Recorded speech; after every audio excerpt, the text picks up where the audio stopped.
The Sphinx Without a Secret. One afternoon I was sitting outside the Café de la Paix, watching the splendour and shabbiness of Parisian life, and wondering over my vermouth at the strange panorama of pride and poverty that was passing before me, when I heard someone call my name. I turned round and saw Lord Murchison. We had not met since we had been at college together nearly 10 years before, so I was delighted to come across him again, and we shook hands warmly. At Oxford we had been great friends. I had liked him immensely. He was so handsome, so high-spirited, and so honourable. We used to say of him that he would be the best of fellows if he did not always speak the truth. But I think we really admired him all the same for his frankness. I found him a good deal changed. He looked anxious and puzzled, and seemed to be in doubt about something. I felt it could not be modern scepticism, for Murchison was the stoutest of Tories, and believed in the Pentateuch as firmly as he believed in the House of Peers. So I concluded that it was a woman, and asked him if he was married yet. "I don't understand women well enough," he answered. "My dear Gerald," I said, "women are meant to be loved, not to be understood." "I cannot love where I cannot trust," he replied. "I believe you have a mystery in your life, Gerald," I exclaimed. "Tell me about it." "Let us go for a drive," he answered. "It is too crowded here. No, not a yellow carriage, any other colour. There, that green one will do." And in a few moments we were trotting down the boulevard in the direction of the Madeleine. "Where shall we go to?" I said. "Oh, anywhere you like," he answered. "To the restaurant in the Bois. We will dine there, and you shall tell me all about yourself." "I want to hear about you first," I said. "Tell me your mystery."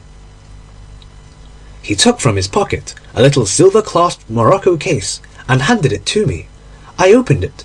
Inside there was the photograph of a woman. She was tall and slight, and strangely picturesque, with her large vague eyes and loosened hair. She looked like a clairvoyante, and was wrapped in rich furs. "What do you think of that face?" he said. "Is it truthful?" I examined it carefully.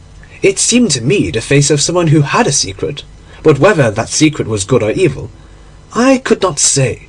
Its beauty was a beauty moulded out of many mysteries, the beauty, in fact, which is psychological, not plastic, and the faint smile that just played across the lips was far too subtle to be really sweet.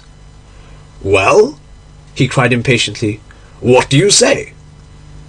"She is the Joconde in sables," I answered. "Let me know all about her." "Not now," he said. "After dinner," and began to talk of other things. When the waiter brought us our coffee and cigarettes, I reminded Gerald of his promise. He rose from his seat and walked 2 or 3 times up and down the room, and, sinking into an armchair, told me the following story. "One evening," he said, "I was walking down Bond Street about 5 o'clock.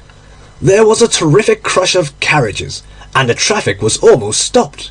Close to the pavement was standing a little yellow brougham, which for some reason or other attracted my attention. As I passed by, there looked out from it the face I showed you this afternoon. It fascinated me immediately. All that night I kept thinking of it, and all the next day. I wandered up and down the wretched row, peering into every carriage, and waiting for the yellow brougham. But I could not find ma belle inconnue, and at last I began to think she was merely a dream. About a week afterwards, I was dining with Madame de Rastail. Dinner was for 8 o'clock, but at 8:30 we were still waiting in the drawing-room. Finally the servant threw open the door and announced Lady Alroy. It was the woman I had been looking for.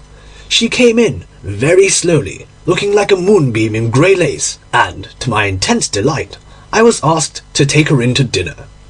After we had sat down, I remarked quite innocently, "I think I caught sight of you in Bond Street some time ago, Lady Alroy." She grew very pale, and said to me in a low voice, "Pray do not talk so loud. You may be overheard." I felt miserable at having made such a bad beginning, and plunged recklessly into the subject of the French plays. She spoke very little, always in the same low musical voice, and seemed as if she was afraid of someone listening. I fell passionately, stupidly in love, and the indefinable atmosphere of mystery that surrounded her excited my most ardent curiosity. When she was going away, which she did very soon after dinner, I asked her if I might call and see her. She hesitated for a moment, glanced round to see if anyone was near us, and then said, "Yes, tomorrow, at 5:15. I begged Madame de Rastail to tell me about her, but all that I could learn was that she was a widow with a beautiful house in Park Lane, and as some scientific bore began a dissertation on widows as exemplifying the survival of the matrimonially fittest, I left and went home. The next day I arrived in Park Lane, punctual to the moment, but was told by the butler that Lady Alroy had just gone out. I went down to the club quite unhappy and very much puzzled, and after long consideration wrote her a letter asking if I might be allowed to try my chance some other afternoon. I had no answer for several days, but at last I got a little note saying she would be at home on Sunday at 4, and with this extraordinary postscript: "Please do not write to me here again.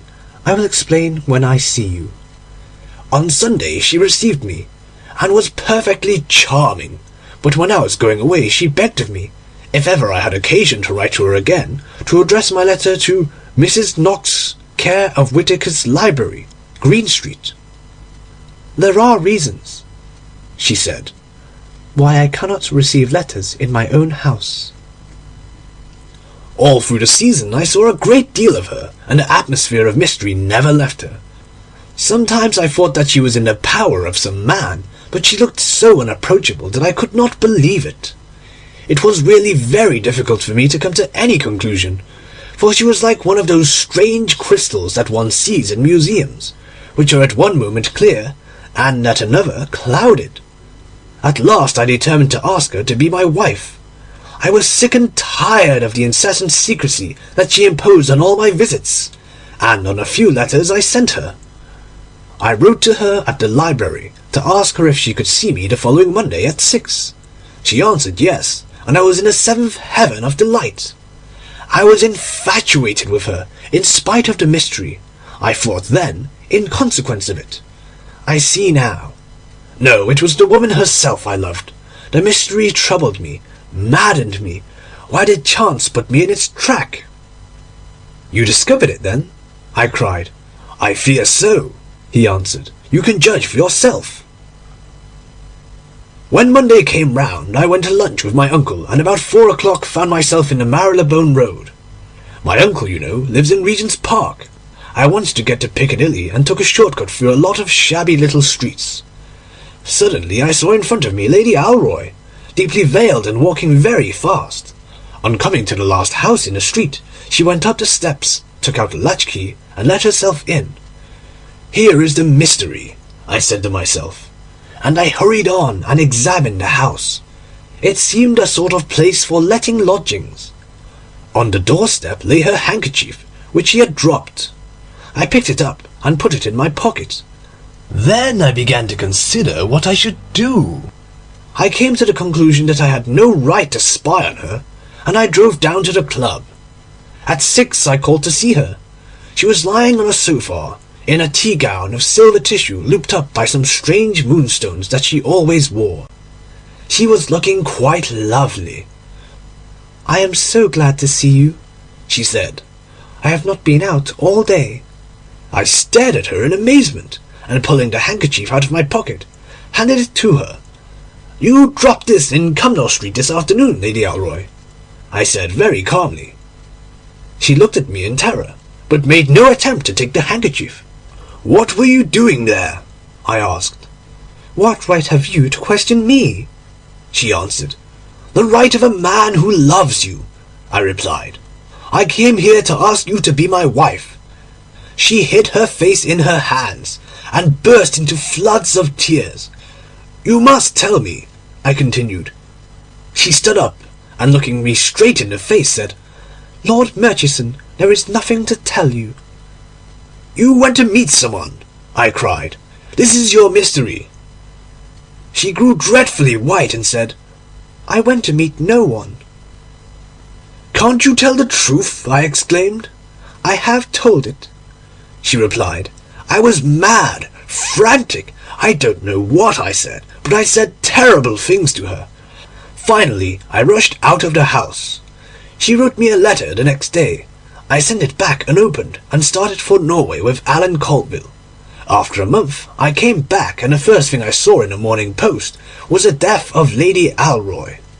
She had caught a chill at the opera and had died in 5 days of congestion of the lungs. I shut myself up and saw no one. I had loved her so much. I had loved her so madly. Good God, how I loved that woman. You went to the street, to the house in it? I said. Yes, he answered. One day I went to Cumnor Street. I could not help it. I was tortured with doubt. I knocked at the door, and a respectable-looking woman opened it to me.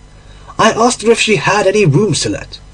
"Well, sir," she replied, "the drawing-rooms are supposed to be let, but I have not seen the lady for 3 months, and as rent is owing on them, you can have them." "Is this the lady?" I said, showing her the photograph. "That's her, sure enough," she exclaimed. "And when is she coming back, sir?" "The lady is dead," I replied. "Oh, sir, I hope not," said the woman. "She was my best lodger. She paid me 3 guineas a week merely to sit in my drawing-room now and then." "She met someone here?" I said, but the woman assured me that it was not so, that she always came alone and saw no one. "What on earth did she do here?" I cried. "She simply sat in the drawing-room, sir, reading books, and sometimes had tea," the woman answered. I did not know what to say, so I gave her a sovereign and went away. Now, what do you think it all meant? You don't believe the woman was telling the truth? I do. Then why did Lady Alroy go there? My dear Gerald, I answered, Lady Alroy was simply a woman with a mania for mystery. She took these rooms for the pleasure of going there with her veil down, and imagining she was a heroine. She had a passion for secrecy, but she herself was merely a sphinx without a secret. Do you really think so? I am sure of it, I replied. He took out the morocco case, opened it, and looked at the photograph. I wonder, he said at last.